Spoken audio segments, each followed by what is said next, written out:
Hey everyone, welcome back to Dog 101. I'm your host Nick, and today I want to talk to you about weight. And the reason why is because it's actually a relatively easy one to learn if the dog already knows sit, and it is the most versatile trick that I have in my playbook. I use it for pretty much everything. Use it for waiting at the door, waiting for the food, waiting for a treat, it's basically a really, really versatile trick. Super easy to learn the basics, and then you're going to be spending going to warn you ahead of time, you're going to be spending a lot of time perfecting this. But the basic start is if the dog already knows sit, then perfect. So figure out a different hand signal for wait. So if this is sit, which is usually the case, then I just prefer to do the one finger up. It's very distinctly different from that. And what you do is you start off with a gesture first before the word. This is true about any trick, but I'm just going to reiterate for those who might not be aware. So what you do is you put the finger up, and most likely the dog who already knows sit is going to try to sit first because they know that trick. They're going to try and offer it to you. And so sitting is the position for wait. So perfect. They nailed it. You go, yes. Now they're going to be all excited thinking, okay, I nailed the trick. And in a sit, they're allowed to get right back up again because they performed it. Now with a wait, they need to stay there until you release them with the okay. So they don't get the treat yet. You say yes, and they're probably going to try and get out of the wait. So what you do is you go, and then you try and get them back into position. So keep using the gestures, not the word yet. And once they're in that position, you go yes, and only hold it for about a second the first time. Then go okay, and then they come over to you to grab the treat, and then the trick is over. And you want to repeat that multiple times. Much like any other trick, you don't want to bring weight into the mix until they're doing the waiting pretty consistently, because the worst thing that you can do is ruin the word before they even learn the trick. So you start saying wait, they're not waiting, you're getting frustrated, and pretty soon the word wait has been ruined because now all they know that wait means is, hey, do some things while daddy gets frustrated, or mommy gets frustrated, or whoever the heck is training them gets frustrated, right? So what you do is, you continue to do this for a while, longer times, maybe even try walking around a bit, maybe try, having some treats on the, that you throw onto the ground that they can't get until you release them. And it's a little bit different when we talk about the doorways. Now, a lot of people have dogs that try to just escape out of the door, and that's not something that you want to do. So what you want to do is you get them on the leash, you get to the door, you put your body in between them and the door. So even if you have to squeeze yourself through, you want to be the one in control of the situation. And so you just do a lot of body blocking. You don't kick them. You don't use the leash to keep them back. You just get in their way. They try and blow past you. You close the door. They try and blow past you. You put a leg in the way. You want them sitting in a wait until you have the door open and you out of the way. And then you can go, okay. And then they can go through the door. Now, this one doesn't necessarily need a treat because going outside is the treat in of itself, but you can use treats to try and help, get it down a little bit faster in their brains. One big thing that people don't do, and they really should, is that when you go on the way back in, you should also not necessarily make them wait, but just go through the door first and say okay before they come in through the door. It's just for a dog, they're smart enough to realize that, oh, okay, I only have to wait on the way out. Then they're like, well, then I don't think I really have to wait technically. So if they know that they have to get the okay to go through the doorway, both in and out, it's going to solidify them not bolting out the door that much faster. Again, I said, I use it for feeding time. So one of the problems with dogs is that they are a working animal. They are used to having a job, a task, something to do in the pack that warrants them being able to eat the meal. And most of us don't assign a job for our dogs. And so when we just give them the meal, it can cause some dogs to get a little bit, prissy and entitled about it. Basically it's like, yeah, you give me that food. What, you didn't heat it? No wet food this time?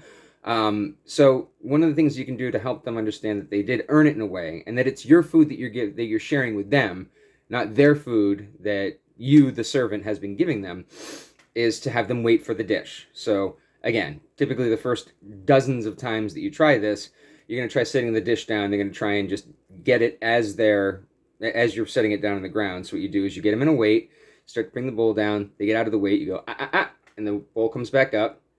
Then ideally they're going to sit back down again. And you go, yes, good job, wait. Good job, wait. You can, so don't repeat yourself when you ask for a wait. Again, this is basic, trick stuff. But in case you weren't aware, you don't go, wait, wait, and then they sit down. You don't want to do that. You only want to say it once, and that's why we don't even use the word at first. You can use multiple gestures to get them in position, but you only want to say the word once. Now, once they are in position, you can remind them that they're doing the right thing by going, yes, good job, wait, that's a good wait you're doing. You're not asking for it again. You're reinforcing the word that they're doing the right thing and that it's called a wait. So, yes, good job, wait, that's a good job. You're setting the ball down, and then they start to get up again. They sit back down again. Yes, that's a good job, wait, that's a good job, wait, that's a good job. So, you're going to be doing that for a bit. But ideally, you should be able to set the ball down, take a step to the side, okay, and then they can furiously scarf down their food. Again, it makes it feel like they earn the food a little bit. They understand that it's not their food, it's your food that you're sharing with them. It's these teeny tiny little things when you do training that the dog kind of, it just seems like a tiny thing here, a tiny thing there. For instance, how I say, go instead of no.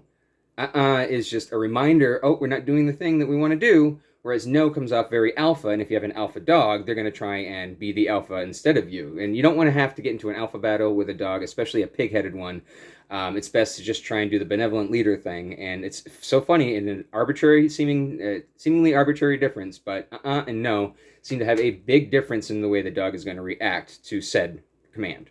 So I'd like to do a lot of ahs and resets, resets, and once they do a good job, you go, yes, okay.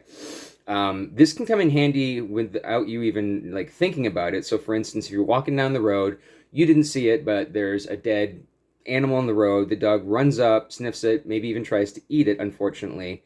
If you're like, wait.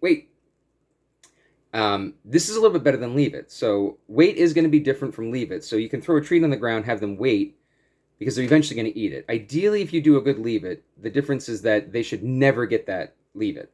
They should have it out of their mind that a leave it is ever going to be something they can get, and it works a lot easier. So if they do get a leave it, unfortunately, you only have a couple of times of that happening before leave it doesn't work anymore.